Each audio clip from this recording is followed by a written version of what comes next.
Hi friends, మరో big breaking న్యూస్తో మీ ముందుకు రావడం జరిగింది.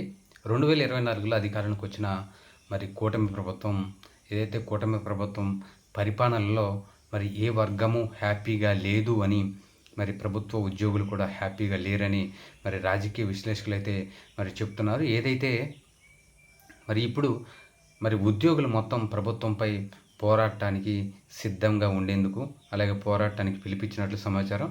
ఏపీ జేఏసీ అధ్యక్షులు బొప్పరాజు వెంకటేష్ గారు ఆధ్వర్యంలో మొన్న ఆయన నాయకత్వంలో ఉద్యోగ సంఘాలు మొత్తం ఒక మీటింగ్ని ఏర్పాటు చేసుకొని ఖచ్చితంగా ప్రభుత్వంపై పోరాడాలని, అలాగే ఏదైతే ప్రభుత్వం నుంచి రావాల్సిన 30,000 కోట్ల బకాయిలు, అలాగే జగన్మోహన్ రెడ్డి గారు దిగిపోయే ముందు ఏర్పాటు చేసిన పీఆర్సీ కమిటీని కూడా రద్దు చేసి ఇప్పటి వరకు ఆ పీఆర్సీపై నిర్ణయం తీసుకున్న పక్షంలో ఖచ్చితంగా ఈ ప్రభుత్వంపై పోరాడాలని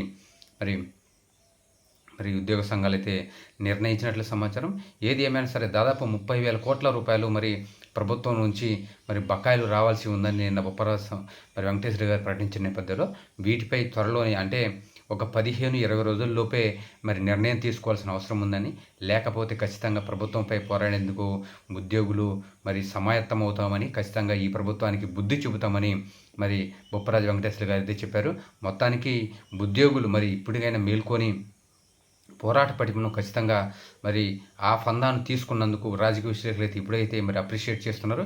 ఎందుకంటే ఉద్యోగులు ప్రభుత్వం అనేది జోడీగా ఉండి ఖచ్చితంగా ఇద్దరు మేల్మిలాప్గా ఉండి ఖచ్చితంగా ముందుకెళ్తేనే ప్రభుత్వం, అలాగే ఉద్యోగులు, ప్రభుత్వానికి కావాల్సిన పరిపాలన అంశాలు కూడా ప్రభుత్వానికి మంచి పేరు వస్తుందని.